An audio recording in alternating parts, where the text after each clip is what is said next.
So yeah, next we'll move on to Roger.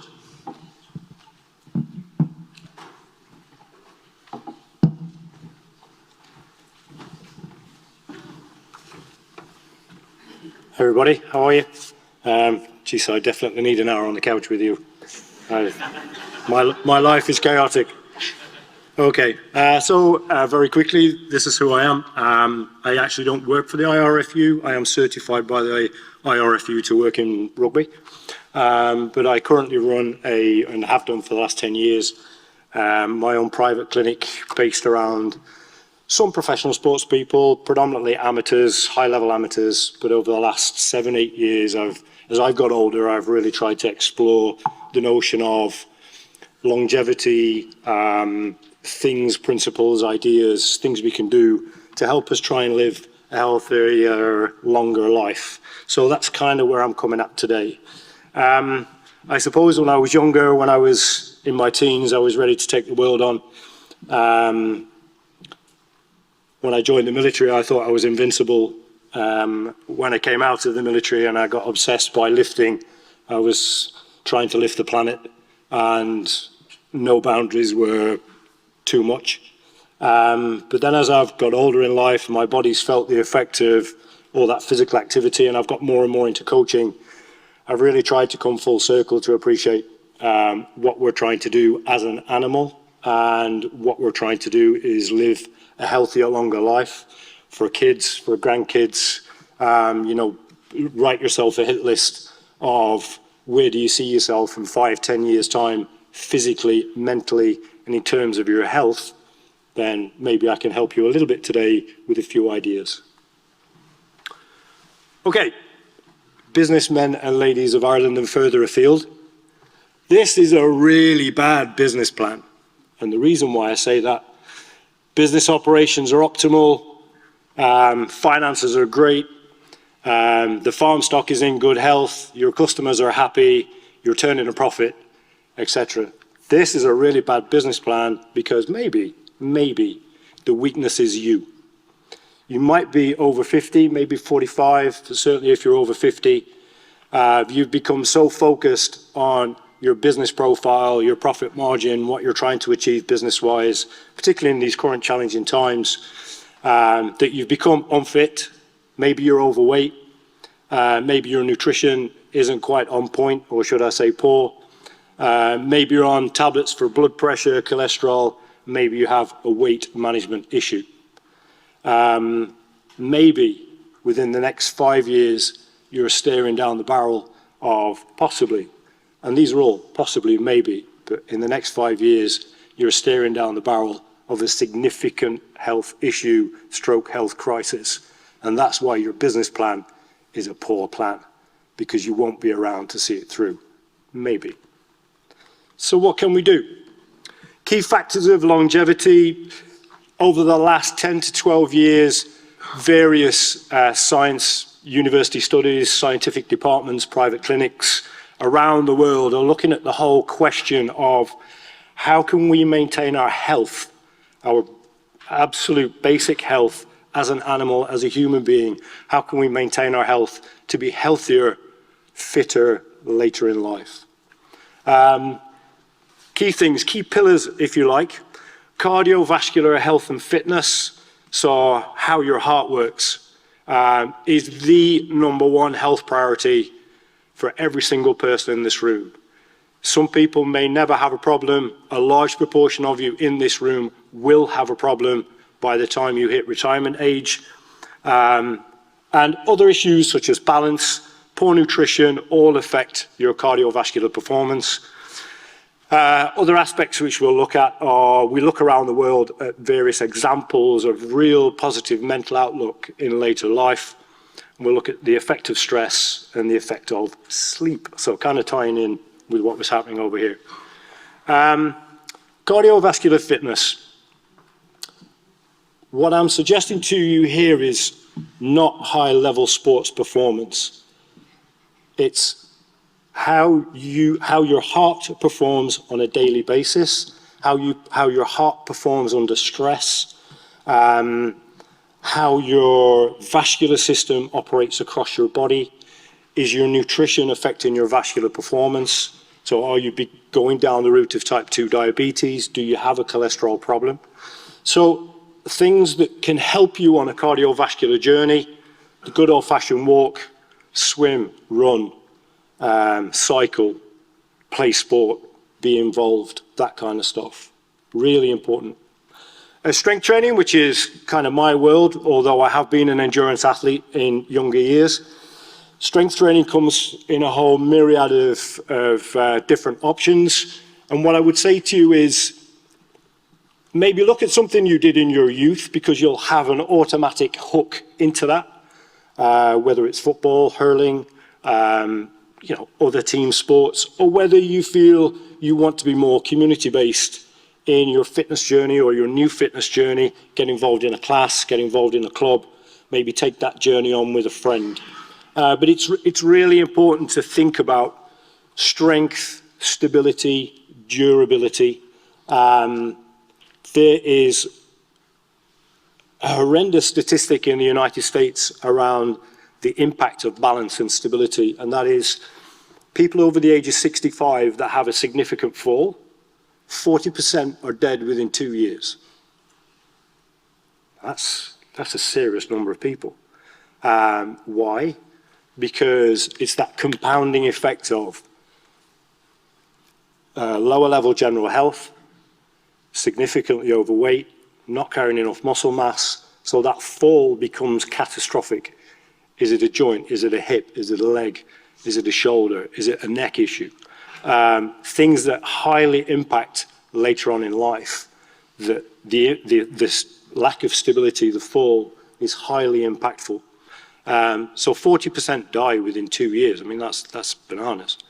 But very easy to remedy by a little bit of exercise, a little bit of conditioning work, and getting your body back into some form of shape. I just put the elephant up there because I thought that was a real cool trick to be able to get an elephant to do that. But it just shows, think outside the box. Okay, I suppose the big one, and it's a real big one now because we've got things on TV like Operation Transformation. There's a new 40-day challenge they're looking for candidates. They're approving candidates at the moment. It's all over the various mass media. And a big linchpin of any of these kind of structures that are put in place is the nutritional pyramid, the nutritional platform upon which your body performs. My wife thinks my mindset towards food is extremely skewed because I just see it as fuel, and I always have done as a sports person. Food is fuel. I stick to very rigid things on most daily basis. I can tell you what I had yesterday because I had it 14 days before and I had it 36 days before that. So my food is very rigid because I know what works for me, but it also works around my work in life. But if I can just get you to think about your food pyramid, one of the reasons why in middle age and later life we start to have problems with cholesterol, cardiovascular health, and all of the other issues that kind of hit our midlife crisis is vested in the way we approach our food on a daily basis. So far too much reliance on processed foods. Processed foods bring you an excess of sodium, an excess of sugar, and one could definitely argue in any single food plan, I don't care where you are in the world, but any single food plan for any human being, the number one enemy is processed sugar. And it's in just about everything that's processed, but we also add it to tea, we add it to coffee, we like sweet things, we drink a lot of wine, all that kind of stuff. So when you're looking at your plate, if you like, look at it almost like a pie chart. So am I getting good veg every day? The positives from vitamins and minerals from an organic state are definitely the way to go. If you're looking at protein, people say to me, well, how much meat should I eat? If you work on an equation of you're looking for about 0.8 to 1 gram of protein per kilo of body mass, that will give you a rough figure. So I aim for 200 grams of protein per day, and I'm pretty good at getting there. I would urge you to try and think about the way you shop, the way you eat, the way you feed yourself and your family, to try and be as organic as possible. And I would have thought automatically that as farmers you would think organically, but maybe not, because you're on the rush, you're under time constraints, maybe it's a snack, maybe it's a quick fix from a deli, all that kind of stuff, you're on the go. You know, very, very common stories across people in middle age being very compressed for time because they're very, very busy business people. So think about trying to be as natural as you possibly can in your food process for yourself. Is alcohol a bad thing? Some doctors in the medical profession would argue a little bit of alcohol on an infrequent basis is actually quite good for your digestive system. But again, consider the point of sugars in alcohol. If your diet is very rich in sugar, you are going to have health problems down the line. Full stop. Undeniable. Again, with the notion of grains, highly processed grains very often have a high sugar content, so think about a more natural grain process. But in terms of carbohydrates, yes, carbohydrates give you energy, but we tend to be very over-reliant on spuds, rice, pasta, that kind of stuff. Now, as an athlete, at various times, to maintain weight, I would have consumed an awful lot of carbs. But the older I get, I realize the benefit of being leaner. So I don't consume many carbs at all. So a lot of vegetables, a lot of fruit, a lot of protein, and not very much carbohydrate at all, because it's, as I'm 60, it's definitely the right way for my system to run and to operate. Okay, this is a really big one. And I'm just going to give you a second to look at the chart. The sleep cycle is really important. It was touched on a moment ago. When we're in deep stage 4 sleep, our brain is reorganizing itself. Our deep learning center, right in the center of the brain, is figuring stuff out from the day. It's making automatic adjustments to how our brain is going to wake up for the following day. It's making automatic adjustments to our body, how we deal with stress, trying, if you like, to level us out, ready for the following day. If that deep sleeping cycle is interrupted on a regular basis, our ability to function cognitively, our ability to make clear and correct decisions becomes less and less and less. I remember going back to being 20 years old and being pushed into a sleep deprivation exercise for 10 days. So for 10 days, we were operating professionally as soldiers on 0 sleep. And we were made to feel the effect of poor decision-making in high-risk situations and the importance thereof of sleep. By day 5, day 6, we were all hallucinating on quite a regular basis, and we still had 4 or 5 days to go. Operating at night became extremely difficult. We couldn't discern the surroundings that we were faced with. The moment we were taken into a warm environment, our brain just switched off, and you'd suddenly realize you'd missed 15 minutes of conversation, bang. Because your body's trying to compensate for all the rules you're breaking around sleep. Interestingly enough, a recent sleep study has pushed its results out. If you sleep up to 6 hours consistently per night, you will perform at a high functioning level. If you interrupt your sleep at between 6 and 7 hours, you are 70% more likely to fall ill from a bacterial infection, flu, colds, that kind of stuff. If you go past that into 8 hours, you've optimized your entire sleep window and should be very, very fresh for the day. So pick your poison. You either go short at 5.5, maybe, or you go long for just around 8 hours. But I would certainly urge you not to fall in the middle on a consistent basis. And that's not easy when you're running a business in the world that you operate in. So I would certainly ask you to think about that. Modern day tech you wear on your wrist can help you monitor a million different things about your human performance. But one of the big things it will help you monitor is sleep, or your sleep pattern. And even if you only did it for a short period of time, 10, 12 weeks, you will gain some very, very genuine real-life data about the way your body is performing on a regular basis. So a very interesting exercise to do. I do this exercise with athletes. In the world of professional rugby, sleep is monitored really tight. Athletes get up in the morning, they have to score the way they feel, they have to look at their sleep pattern. We even employ later on in the day, particularly after very, very physical training, even employ the idea of a cat nap, 40 minutes on the couch, switch off, reload, and then you're good for the rest of the day.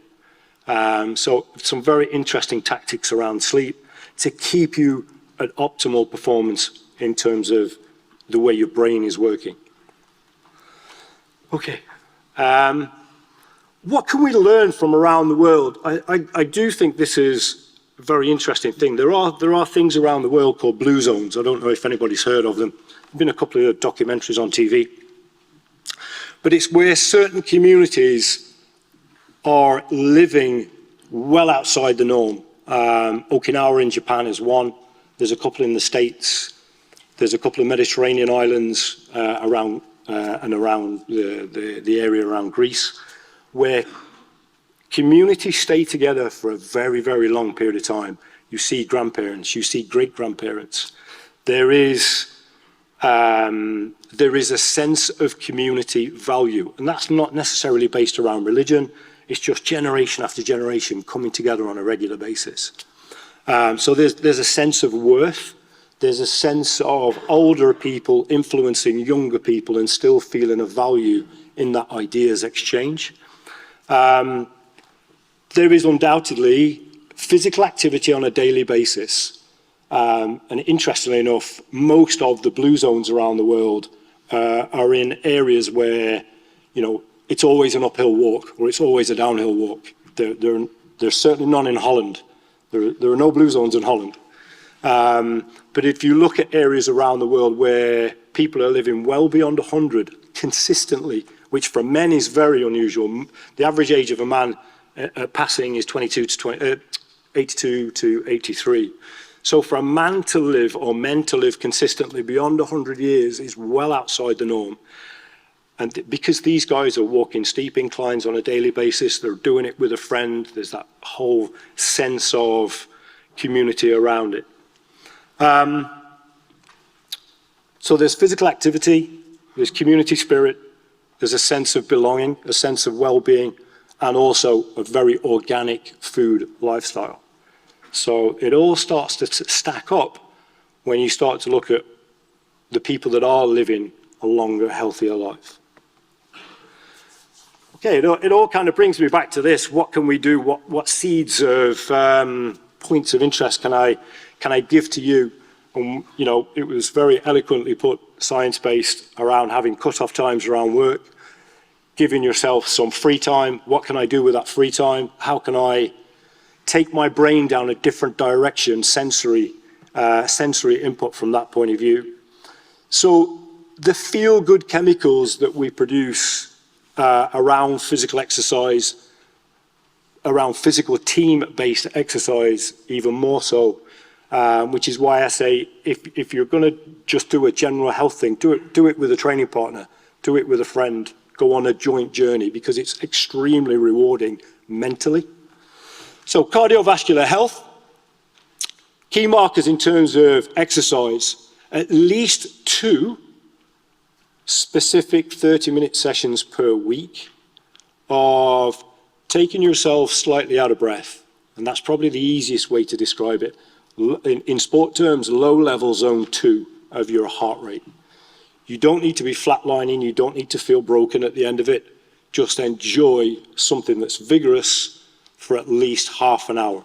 And if you're wearing a piece of technology that's monitoring your heart rate, you're looking for about 115 to 120 beats per minute.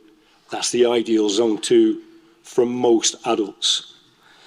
Then I would also urge you to consider one more session where you stretch your legs just that little bit longer in that same zone. So stretch your heart for just a little bit longer. So 45 to 60 minutes. This might be at the weekend. You might say with a friend, okay, as one of my good friends down there regularly does, okay, let's go and climb Mount Brandon. Let's go and climb wherever. Let's go for a vigorous walk. But we do it together. It's great crack. And you're stretching your legs. Have a little bit of a backpack on. Make sure you've got water. Make sure you've a little bit of food. And you're good to go for at least an hour. It's of high value to your cardiovascular response. Strength training. I go back to the image I put up earlier. I don't really care what genre of strength training you do. It's all good, to be quite honest. If you're picking something heavy up off the floor or something even moderately heavy up off the floor, you're engaging your body. It's very physically demanding. Do it in sets, do it in reps. Go to a class. Be taught by somebody that understands biomechanical movement well. By joining a class, you make a new community. All of a sudden, you've got different friends, different relationships, and it all starts to stack up. Again, if you have, monitor your sleep. If you don't have, get one.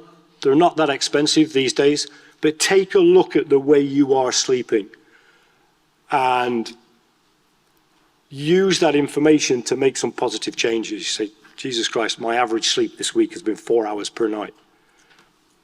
You're not helping yourself long-term in any way, shape or form. Now, I appreciate you have seasonal impact of tasks on the farm, carving, whatever it might be. Yeah, and there are some periods where I'm so busy, you just feel like you're never at rest. But there are periods when you have downtime, and you need to be really constructive about the way you use that. Finally, the key point that underpins all of the above is your nutrition plan. Look at your food. If you're not sure, try and engage somebody that's well-versed in nutrition. Things like, everybody has a smartphone now. You can download for free MyFitnessPal. You can put your food in. You can scan a barcode with a camera. It does it all for you. It's super interactive, but it will give you that pie chart at the end of the day, so you can go, yeah, that's a good-looking pie chart, or Christ, I was well over the top with the chips. So look at your food, make some conscious decisions. Try and clean up your food a little bit and try and be as organic as possible. The bottom one, throughout, I'm 60 now, throughout most of my life since being 15 years old, there aren't many occasions where for blocks of time I've trained solo. I may have at different times to be competitive and I've needed to do it solo. But for the vast majority of my sport career, so let's say 95% of the last 40 years, I've done it with a training partner or as part of a group, and that is extremely rewarding mentally, physically. You might be having a real bad day and your training partner says, come on, let's go. And that's a huge force around your personal development. Here we go. Now, thank you very much.